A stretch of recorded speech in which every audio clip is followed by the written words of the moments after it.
Wildfires are one of the most devastating forces on our planet. With more and more people moving into the wildlands, the risk to human health is a growing concern. It's not a matter of if, it's a matter of when and to what extent a fire is going to come into most any community in a forested or wildland environment. Wildfires can strike quickly and do catastrophic damage to communities, homes, and the human body. All around was just solid orange. I felt like I was in hell. I mean, it was just solid flame every place there was. The whole fire is coming down! We can get on in!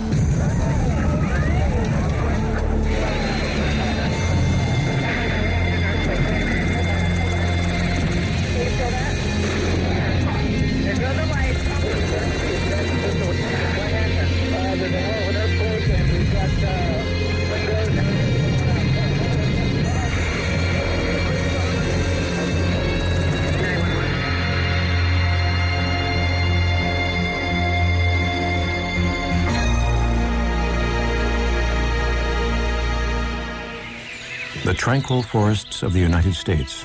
During the hot summer months, the forests dry out and become dangerous fuel, just waiting to ignite.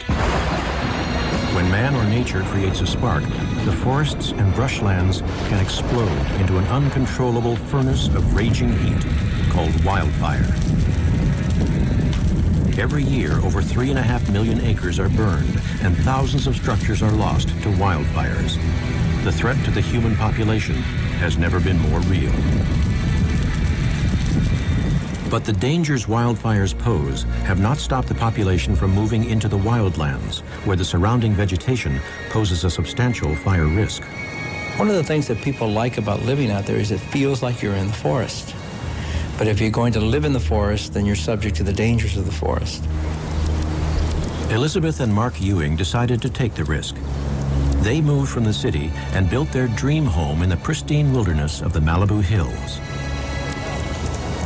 But in November 1993, Elizabeth received a call from her neighboring sister. A fire had broken loose nearby. She called me and said, "Do you see the smoke?" And I said, "Yeah, I see a little puff of smoke. I can't tell where it is." I wasn't too worried at first, I guess for maybe the first 10 minutes or so. And my husband was down in Orange County, and I called him on the car phone and said, there's a fire, and it's coming this way, and I think you ought to try to get home. Mark Ewing was driving home from work when he received the startling news from Elizabeth. So I said, well, I would try to get home as quickly as I could. So I continued to drive up the coast, and probably about 20 minutes later, I called her again because the smoke seemed to be getting worse and worse because I could actually see it in the distance. I kept watching the smoke, and I was amazed at how fast it was developing and getting closer. By an amazing coincidence, Elizabeth had planned a demonstration for that day with Dennis Smagic, an inventor of a fire suppression system designed to protect homes from being destroyed by wildfires. He and I had made an appointment the week before for him to come and demonstrate his fire protection product, which was very serendipitous. Elizabeth called Dennis on his cell phone. The fire was spreading at an alarming rate. The demonstration would now become a race to save Elizabeth's home. We drove to Elizabeth's house as quickly as possible. The drive up to Canyon was nothing less than a nightmare. There were people all over the place. Traffic was horrendous. Police officers were trying to stop everyone to get them to evacuate the area. So we had to zig and zag and do everything possible to get around everybody so we could get to Elizabeth's location. While Dennis made his way to her, Elizabeth realized she might have to evacuate once the house had been treated with the fire suppression materials.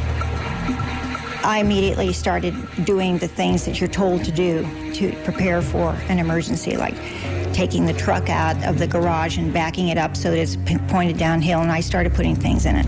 First of all were my cats. In the event of a wildfire, experts recommend that you immediately prepare your pets for evacuation. Place your car in the driveway facing out and leave your keys where you can find them. The flames were closing in on Elizabeth, and time was running out. Elizabeth was hoping Dennis would arrive in time to save her home and still make it out of the canyon before it was too late. Looking left or right, we would either see smoke or flame. which was pretty frightening as things go. So as we drove up the canyon, we didn't know what we were in for. As the intensity of the fire grew, Mark was concerned for Elizabeth and contacted her again on his cell phone. I was getting increasingly anxious for her and asked her, was she planning to stay with the house or did she feel that she needed to leave? I tried to keep calm and to gather those things that I thought were important. I was, at that point, was having to decide, am I going to leave or am I going to stay? All my other neighbors had left. Forest Canyon, there's a firestorm coming through. Mark was still desperately trying to reach Elizabeth, but he was about to run into trouble. I proceeded up the mountain. I got about 3/4 of the way up, and I ran into a roadblock that was set up by the highway patrol. They would not allow me to pass. Further up the mountain, Dennis finally managed to get through to Elizabeth's house just before the road closed. But the raging inferno was closing in. They had to act quickly. Once we finally arrived here, we realized the size and scope of our challenge. Looking in one direction about 3 miles as the crow flies, we saw the fire coming. We saw a wall of flame approximately 200 feet high, and we thought we had about 7 minutes to respond. Fire resources were already stretched to the limit. The only hope in saving Elizabeth's house lay in Dennis's invention. The system allows a homeowner to lay a blanket of foam over their home and surrounding vegetation. The foam acts as an insulating barrier and delays the flames from igniting everything it covers. Driven by the high winds, the wildfire was moving at an incredible speed. The temperatures from a wildfire can be hot enough to melt aluminum. They jumped out of the truck and were busy doing things. He said, I hope I'm going to save your house. Dennis needed to coat the house and vegetation with a layer of foam. If it didn't work, everything would burn to the ground. I had come in the house and gotten some towels and wet them to put over our heads because it was so hot. And we wanted to stay out there and work as long as we could, but we couldn't stand the heat, so we had these towels over our heads covering our faces. The air temperature was rising quickly. Superheated air can rise to temperatures in excess of 1,000 degrees and is hot enough to burn flesh and scald your lungs. The fire got closer and closer on us. Smoke became more intense. The wind picked up considerably. It came from about 60 miles an hour to in excess of 80 miles an hour. The fire closed in with incredible speed. Elizabeth and Dennis's escape routes were now ablaze. Evacuation was impossible. We looked down to the roads that we would normally evacuate to, and they were burning. All the vegetation around it was burning. There was no way we could go anywhere. The emergency services always recommend that you evacuate as soon as possible. But with the flames surrounding Elizabeth and Dennis, they needed to decide quickly what to do next. Their lives depended on it. The best course of action was to go inside the house. It had been properly covered and pre-treated, as well as the vegetation. It was the safest evacuation point. With just seconds to spare, they retreated into the house. They still did not know if the foam could fend off the intense flames. Elizabeth pulled the blinds down. They act as a barrier and help stop the extreme heat from penetrating the house and igniting the furniture. We were inside the house no more than 10 seconds, and about a 60-foot wall of flame went over the house itself as we were in it. The house was engulfed by the wildfire.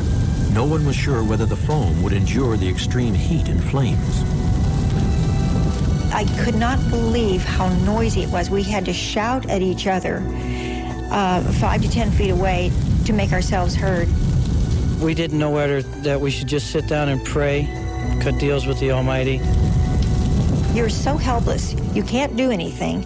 You're just at the will of nature, thinking, is this it? As the wall of fire moved over the house, Elizabeth and Dennis nervously checked the rooms in case somewhere in the house the flames had caught. It took somewhere between 5 and 10 minutes for the fire to come and pass. That 10 minutes time was almost an eternity. I thought very possibly I might die. Eventually, the fire burned its way past. Elizabeth and Dennis stepped outside the house to survey the damage. Elizabeth's home was intact, but the canyons and hills of Malibu had been devastated. The devastation, having everything burned, all the vegetation burned. It was like a black and white movie. There was no color. Everything was shades of gray. Lots of dead animals. It's just a horrible thing to go through.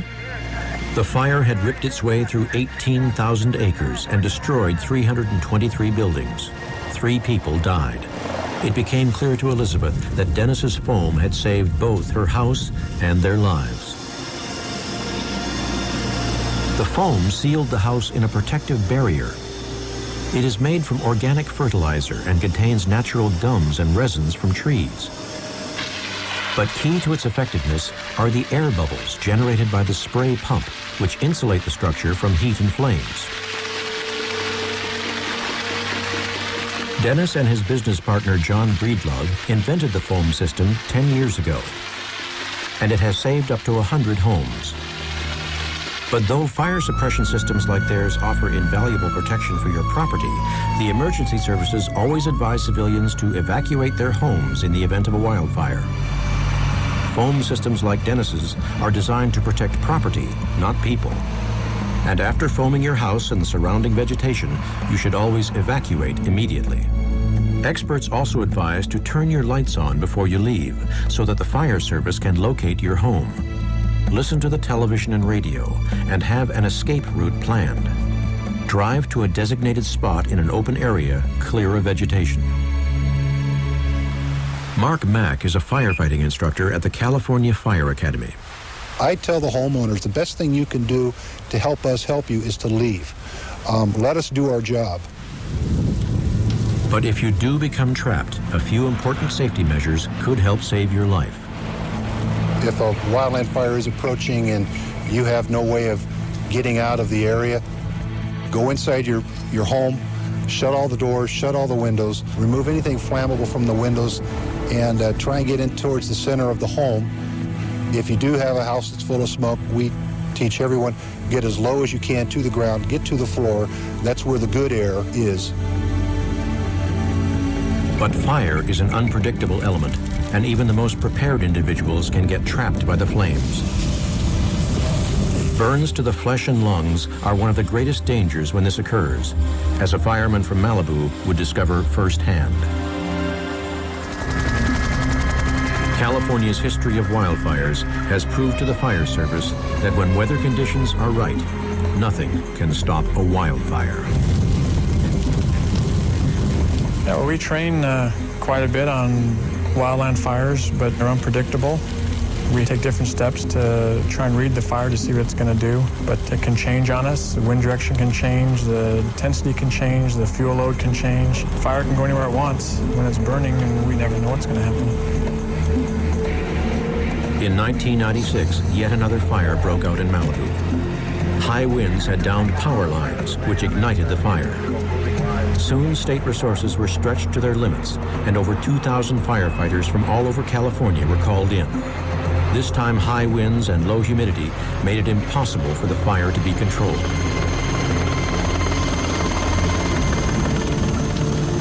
Firefighter Bill Jensen was part of a 3-man strike team that had been strategically placed to protect homes in a Malibu canyon.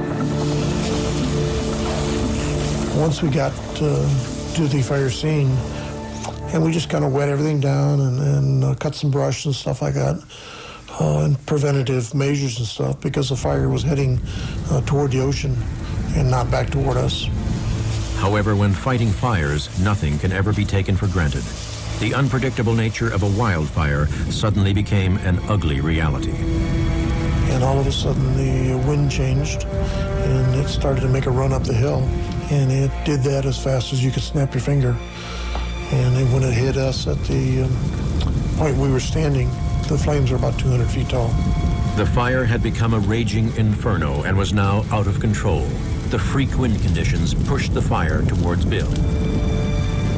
The order was given to drop their hoses and retreat to the safety zone, but their escape route had been cut off. Suddenly, the wildfire swept over Bill, and he was knocked to the ground. All around was just solid orange. I knew myself that I was being burned at that time. I could feel it all over the body, especially in my eyes and in my face. And I could feel my helmet itself almost melting down over the ears. I could feel the plastic itself dropping on the ears. Yes, I was in pain, but at that time I think it was more a fear of not making it out of the fire. Every few steps I would try to gasp for another breath of air and stuff, and I could feel the burning going down my throat. Bill was still 200 feet away from a safety zone, but stumbling through the thick flames, he found a retaining wall and felt his way along it. If I would have stopped, I would have never made it. I felt like I was in hell. I mean, it was just solid flame every place there was. But through all of that, when I started to walk to safety, I could literally see my wife, my kids, my grandkids in front of me with their hands open, and I walked right toward them, and that was the way to safety. If I would have walked 5 feet the other way, I'd have walked off a side of a mountain. Bill finally broke free of the flames. Paramedics and firefighters cut off his burning clothing.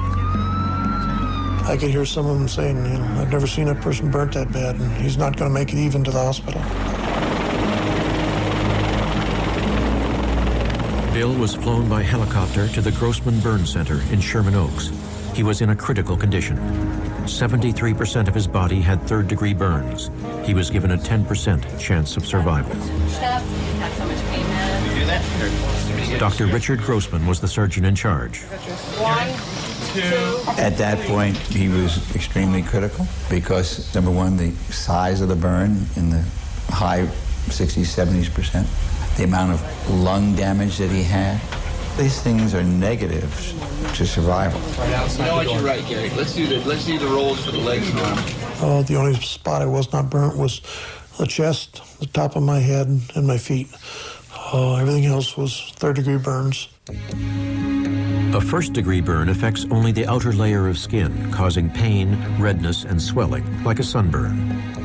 A second-degree burn affects both outer and underlying layers of skin, causing pain, redness, swelling, and blistering. A third-degree burn extends into deeper tissues, causing brown or blackened skin that may become numb. With second and third-degree burns, make sure the victim is breathing. Cover the burn with a cool, moist, sterile bandage and call 911 immediately. A third-degree burn is so severe it can penetrate deep into the victim and damage the blood. Those red cells and white cells that are in the veins and arteries and capillaries are parboiled. So they all break apart, they explode. And that becomes debris. The debris in Bill's blood needed to be flushed through his body. Fluids were pumped into Bill to help the kidneys get rid of the damaged cells. Without this treatment, Bill's kidneys would fail. Dr. Grossman's son, Peter, was also in charge of Bill's treatment. You're going to feel real stiff. Your body's all swollen. That's all that fluid we put into you. And that'll all start to leave you in the next couple days. You'll pee all that fluid out. In an effort to repair the skin, Dr. Grossman immediately began to strip away the burnt areas, cutting all the way down to the healthy tissue.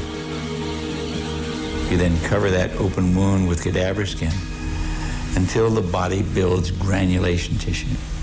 A network of tiny blood vessels floods the burnt area. Eventually, they cover the wound with a fresh layer of cells called granulation tissue. Donor skin can now be grafted onto the repaired wound. This naturally meshes itself together just like Velcro, and new skin is able to grow.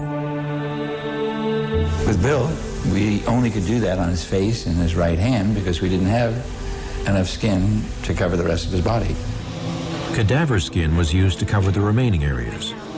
Anti-rejection drugs were used to help prevent Bill's immune system from rejecting the transplanted skin. Bill was fighting for his life, but the odds were stacked against him. Right now, he's on a ventilator. He is a tube going down his trachea to protect his airway. We're concerned that he doesn't get too much swelling in the airway that would occlude his airway, and so we're protecting that so that it doesn't close off and obviously obstruct his breathing. Due to the extreme air temperature of the wildfire, Bill's lungs had also been badly damaged. the inhalation of superheated air that was someplace between 12 and 1,500 degrees. It was decided that Bill should be put on a respirator. A pump would then breathe for Bill until his lungs recovered and he was able to breathe for himself again.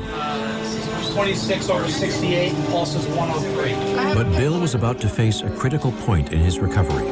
It is common that 2 to 3 weeks after a severe burn incident, the patient becomes overwhelmed by sepsis, a buildup of bacteria from the burnt tissue. It can be fatal. The bacteria in the necrotic tissue have gotten into your bloodstream. They've gone to your brain. They've gone to your kidneys, your lungs, your liver, and your body is overwhelmed by the bacteria. About 19 days in the hospital, I took a big drop as far as everything, blood pressure, everything went down to nothing. And that one weekend, they didn't think I'd make it at all. And I know I was told afterwards that the wife come in the room, shouting at me, saying, you've got to live, you got to live. I think without her inner strength and the strength of myself wanting to live, I would have never made it. No matter what kind of medicine, what kind of antibiotics, what kind of operations we're doing, if that patient loses the will to live, the game is over. Bill never lost the will to live, and that's how he survived. But Bill's injuries were more than physical. He also needed to deal with the huge emotional trauma that he had experienced. A burn survivor, the burn injury is there for life. The scars never go away, whether they're in the inside or out. They're there, and you always have that flashback in your mind of the things that happened.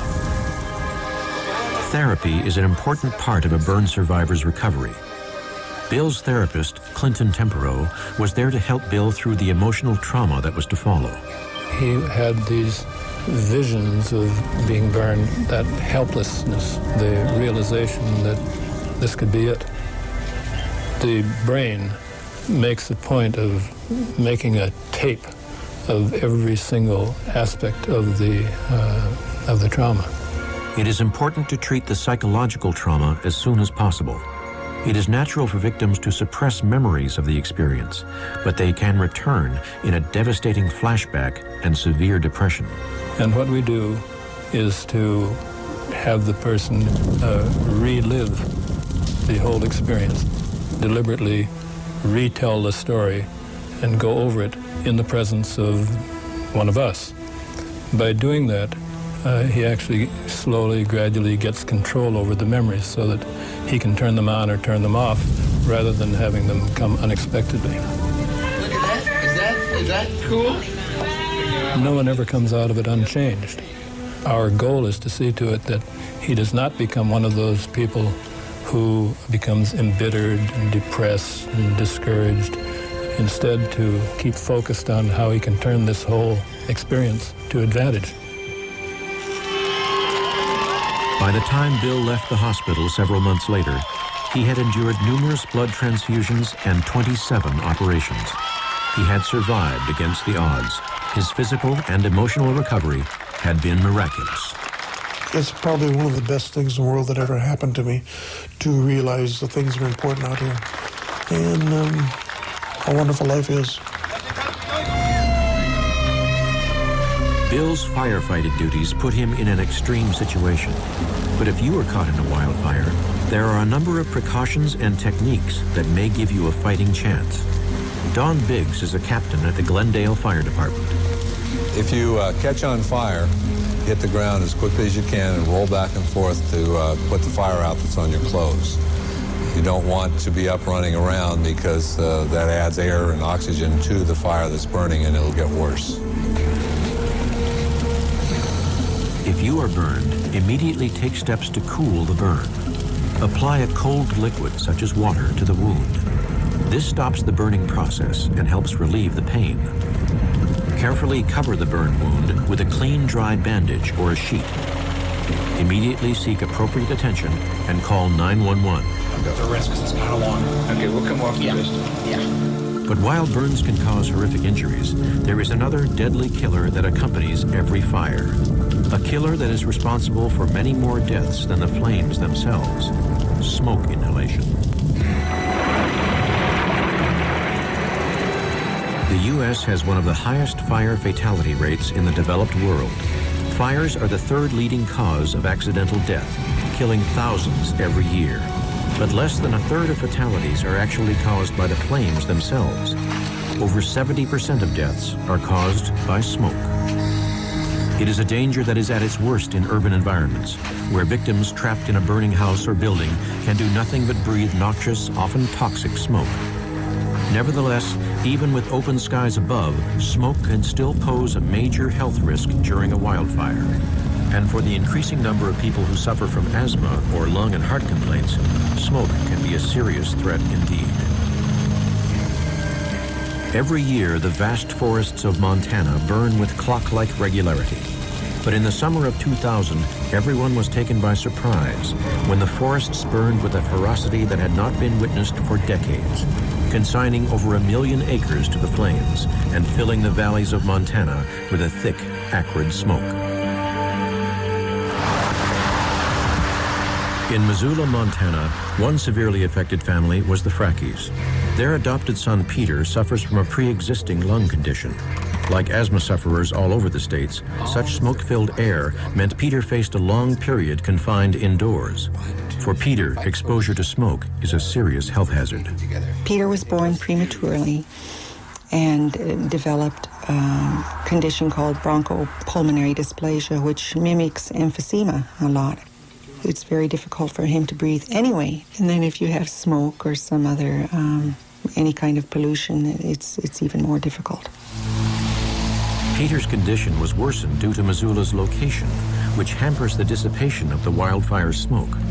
Missoula sits in a little bowl with pretty high mountain peaks all around it. And so we get a lot of stagnant periods in these deep valleys. And unless the wind is blowing quite briskly across the top of the valleys, then the smoke can really build up. As the fires burned their path of destruction, the smoke started to cover Missoula. When it started, we knew we could handle it just by staying in the house and keeping our air purifier going. And when it got worse and worse and worse, even the house and the air became so polluted that our son was having trouble breathing, and our eyes were burning even in the house. As the days rolled on with no sign of the fumes clearing, John and Carrie grew increasingly concerned. The air would become so heavy with smoke that visibility was essentially down to zero. We wouldn't be able to see out of our own yard, much less across the street. It was just like a heavy fog over the city, and you can actually feel that you can't take air in. As the smoke settled over Missoula, John and Carrie also began to suffer from the effects of smoke inhalation. We suffered from watering eyes, bronchitis-like symptoms, burning bronchial passages. Sometimes you would feel like your nose and throat were on fire. But the symptoms were becoming life-threatening for Peter. His breathing was becoming dangerously labored. Every breath was a struggle. He was having to use a lot of physical power to get enough air in to inflate his lungs properly. And his heart rate would go up very high, above 130 beats a minute. Peter's body was starting to fail him. Peter was inhaling smoke particles, and his body was reacting by constricting his airways, producing mucus and trapping the particles. White blood cells reacted by trying to engulf these particles. But the increase in mucus was affecting his ability to breathe and was putting an extra load on his heart, making it beat faster. In extreme cases, the results can be fatal. We all react to smoke in the same way, but in Peter's case, his pre-existing condition made the symptoms far worse. Dr. Mike Spence has been conducting a study on the effects of smoke inhalation. People have wheezing, and they have difficulty exhaling, and they feel short of breath all the time. It's very similar to if you would take a straw and put that in your mouth and plug your nose and try and breathe through a straw. If you try that, you'll find that this is very difficult to do because you're not getting in enough air. And so people with these symptoms feel like they're short of breath all the time. We were ready to leave the city at any time in case the smoke was so bad that Peter's life would be in jeopardy. But the smoke became so dense that the Frackies were faced with a difficult decision. We knew we had to leave because even in the house, he was laboring. And so we knew we had to just get out of the smoke. Hurriedly packing their belongings, they set off into the thick smog, unaware of the new dangers that lay ahead. Driving down the highways wherever we would go, the forests were burning on both sides. Just flames shooting into the air and smoke completely filling any little empty spot between trees. After a long, intense drive, the Frackies finally reached fresh air, and Peter's breathing at last began to stabilize. When we got out of the smoke, he started breathing easier and was a normal guy again. After a few days had passed, the Frackies returned home. High winds had lifted the smoke from Missoula. Like other parents whose children suffer from the effects of wildfire smoke, the Frackies rely on vital information from Montana's Department of the Environment, which has air monitoring stations that sample the air quality. Results from the daily air samples are then broadcast over the television and radio. We produce a report, and if we're not in compliance with the standards, then we can inform the public of that, or we can determine just what levels we are and whether or not we have health concerns or not. If the smoke coming from a nearby wildfire has become so thick that you have trouble breathing, there are a number of steps that experts recommend taking. Stay inside, close your windows, avoid strenuous exercise, and listen to television and radio bulletins. Use an air purifier if you have access to one, and in serious cases, seek medical attention. The huge landmass and low population of Montana make the annual fire season less of a threat to human life. But where urban communities border the wildlands, fire can strike at lightning speed without any warning at all, as the residents of Oakland Hills discovered in the worst wildfire in the history of the United States. The exclusive Oakland Hills neighborhood lies just across the bay from San Francisco. It's home to some of the Bay Area's most expensive real estate. Much of its beauty comes from the thousands of acres of lush vegetation that surround the Oakland Hills. But in October 1991, this beautiful area was devastated when fire broke out. The fire service responded and thought they had put it out, but they weren't prepared for the destruction that was to follow. The fire, which we thought was under control and completely put out, was actually rekindled itself the next morning, on Sunday morning at around 10 o'clock. With 40-mile-per-hour winds and low humidity, the conditions were perfect for a small mistake to become a huge disaster. And I must emphasize that the weather conditions played a major factor in how this thing really got out of control and became a firestorm, not just a fire. High up in the Oakland Hills, Sue and Gordon Piper were at home when they first saw signs of the fire. I could see the smoke coming.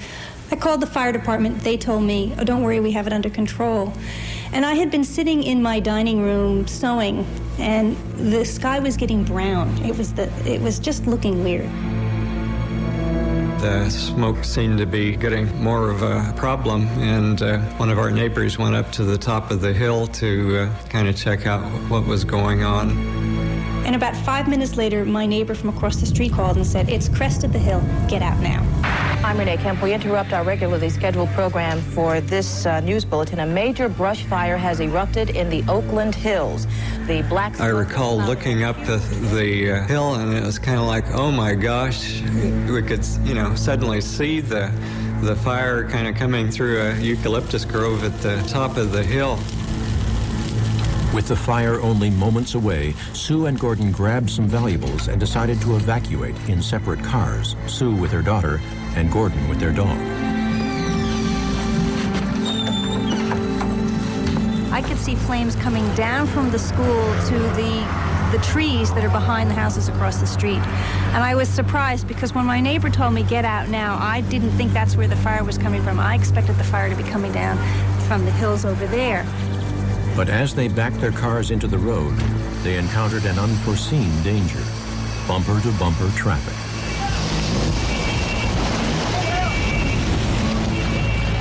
The traffic wasn't moving, and people finally started driving down the hill in the up lane, the opposite lane, to just get out of there. As the wildfire engulfed more and more homes, panic and confusion gripped the Oakland residents, desperately trying to evacuate. Let's say if you turn left, you died. If you turn right, you got out. Just kind of life and death decisions. There are cars in front of me, and there's flames coming down from these eucalyptus trees, and the wind's blowing like crazy, and the seed pods are blowing over me and setting fires over to the right. And it's so hot that even with the air conditioning, I have to lean like this because I can't sit up straight. And I'm inching forward because there are too many cars in front of me. And I get to about this point, and I see this whole grove of eucalyptus trees. It just goes whoosh right in front of me and my daughter, and we're absolutely petrified. And here I am with a 9-year-old girl freaking out. And I got maybe 2 car lengths down the hill when all of a sudden all these people are running behind me. What had happened was that the fire had crossed the road behind my car, maybe 2 car lengths behind me. And the people behind me couldn't get through, so they were getting out of their cars and running down the hill. The adrenaline was running, and I just had to get out of there. I didn't feel safe until I was across the Bay Bridge on the San Francisco side because I was so sure that fire was going to go right down to the bay. It was just coming so fast. Sue and Gordon had managed to escape in their cars. But if you are caught by a fire while driving, there are a number of important precautions you can take to help your survival. If you're trapped in your car and there's no way out, keep the engine running. Leave the car in park, turn off the air conditioner, roll the windows up. You don't want smoke coming into the vehicle. Get onto the floorboards. Heat rises, get as low as you can. The car will not explode. Fuel tanks are now designed not to explode, even if the fuel catches fire. But if the air inside the car becomes too hot, it can ignite and melt the plastics of the car interior, which give off poisonous gases. If the interior of the car does start to catch fire and you have to leave the car, that's not a good situation. Get out of the car opposite of the fire. If the fire came on your right, then get out on your left. That way you're using the vehicle as a shield. Although their cars provided their means of evacuation, if it had not been for their neighbors, Sue and Gordon may not have made it out alive. In a fire or any major disaster, you can't depend on the city agencies to help you out. If it's that big of a disaster, they're just going to be inundated. So it boils down to neighbor helping neighbor, just like my neighbor called me and said, it's crested the hill, get out now. And I'll be forever grateful to him. The Pipers had made a narrow escape, but they had no idea about what had happened to their home. It was a question disturbing many other Oakland homeowners who were kept from the still smoldering hills by police barricades. But for many, there was the added burden of whether a loved one had survived. During the 1991 fire in Oakland Hills, Teresa and Peter Scott were away for the weekend, leaving Peter's disabled mother in their house. The car phone rang, and it was the caretaker from the night before. And she said, well, there's been a huge fire, and they're evacuating everybody, and they've barricaded the hill. And I said, well, it's okay, they've got it under control, right? And she said, basically, the big problem is we're trying to locate Grandy. News was that Peter's mother had been evacuated, but in the confusion, nobody could find her.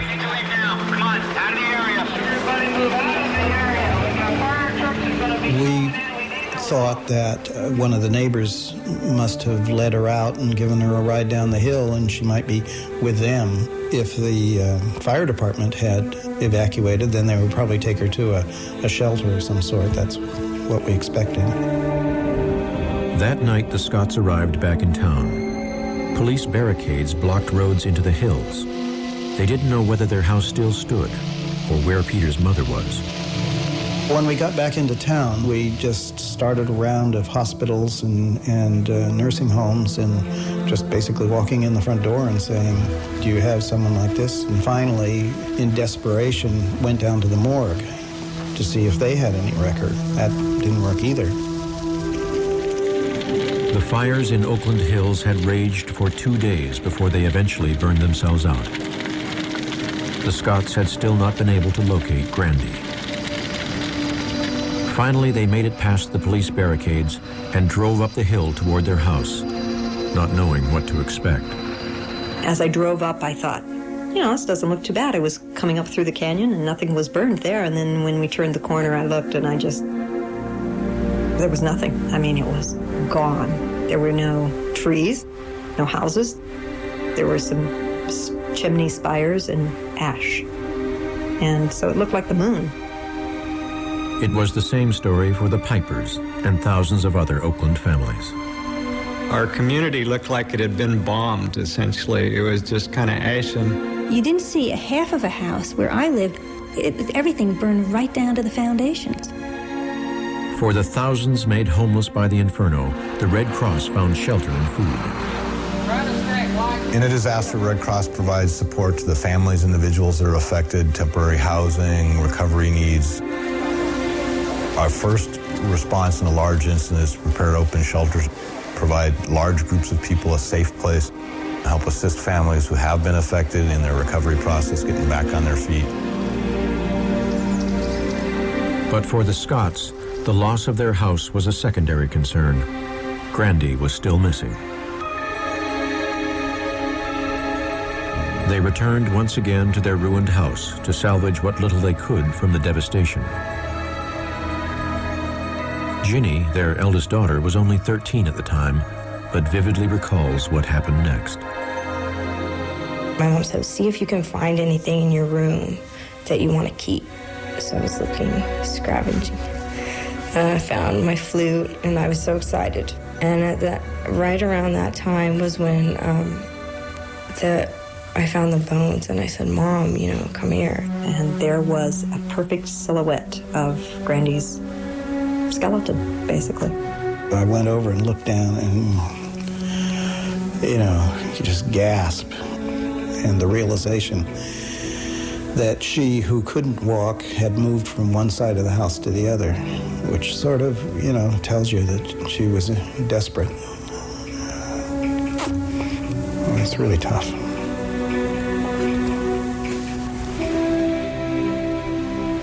For the Scott family, the end of the fire was just the beginning of the emotional trauma that was to follow. I still think about the day, and I think about the experiences I had, and it's still hard. I don't think people understand that it never really goes away. So. Your awareness of the world around you can dramatically change after a disaster. It's a symptom Red Cross counselor Jody Kaplan has seen many times. Once we get over the shock of what happened, we get into a state of kind of feeling surreal, almost like we're not totally in our bodies. We're very hyper aroused. We're seeing. It's almost like we become almost animalistic, where we see things more, we feel things more, we smell things more. We're constantly on alert. Talking to a counselor has made a difference for many of the Oakland wildfire survivors. I think it's important to talk to a professional and find out the symptoms that you're going through. Talking over and over and over about the event seems to alleviate a lot of the stress associated with the event. Even with counseling, the healing process is one that takes time. The Scotts' youngest daughter, Kate, was only 7 when she lost her grandmother. I think we're probably halfway there in coping with it, which is kind of sad because it seems like a long time that we've dealt with it and we should be over it, but We're almost halfway, I think. We've worked on ourselves spiritually and tried to open things up, and I think we've made progress. I think we all want to be okay. We want to be healed, but sometimes it takes longer than we expect, and I think with counseling and with help, we can just get there a little quicker, but it still has to go through the process that it goes through. Life is like a big tapestry, and when something horrible like that happens, you have a hole in that tapestry, and you can't mend it, and you can't, it's never going to go away. All you can do is weave the tapestry of your life bigger so that the hole becomes the less significant part. And I think we've tried to do that. We're trying to do that. I think that's the only thing you can do. The Oakland Hills wildfire was the most devastating in the history of the United States. 25 people lost their lives, and 3,354 homes were burned to the ground. Hundreds of thousands of acres were destroyed, and the cost of property damage ran into billions of dollars. It resulted in being the largest urban wildland interface fire in the history of the United States, especially with respect to the number of lives that were lost and the number of homes that were destroyed. Thousands of homes needed to be rebuilt.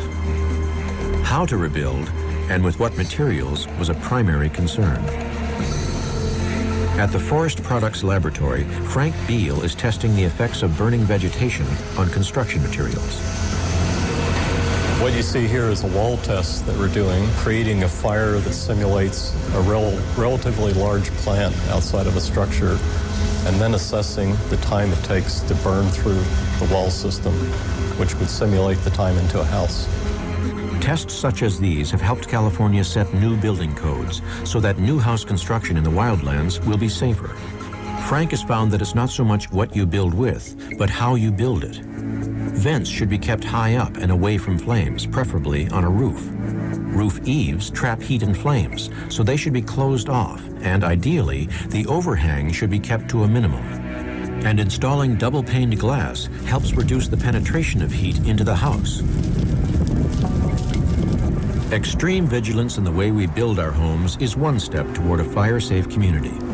But more importantly, the public should take measures to make sure that the vegetation around them does not grow out of control. There are certain things you have to do to protect yourself. One of the things we want people to do is take control of vegetation management. If you're going to live in the forest, you've got to be able to control the forest so that it doesn't become another problem with fires. Californian code requires that you create a clear area of at least 30 feet around your home, which will give you a good chance of keeping the flames at bay. It's called defensible space. It gives you the confidence to know that you can leave your house if a wildfire is approaching and know it'll probably be there when you get back. And also when we pull up at scene and we see that, boy, we get excited because we know we now have a house that we have a really good chance of saving.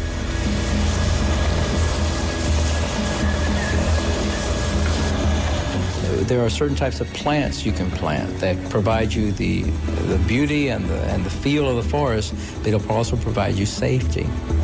Choose plants that store a lot of moisture because these will burn more slowly. Eucalyptus trees should be avoided. They excrete a highly flammable sticky sap that adds fuel to the fire. Keeping the vegetation away from the structure of your home will ensure the safety of both your home and the community around you. The weakest link is your neighbor who doesn't take action. If you have a neighbor who isn't maintaining their property, if there's a big fire and their house goes up and it's next to your house is next in line.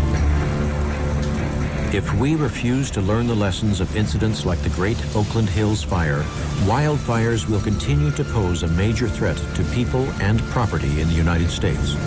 No one who lives in an at-risk wildland area can ever completely escape the threat of wildfires. But if we are prepared to learn from our past mistakes and take the necessary precautions, the lives of our families and neighbors can be better safeguarded in the future.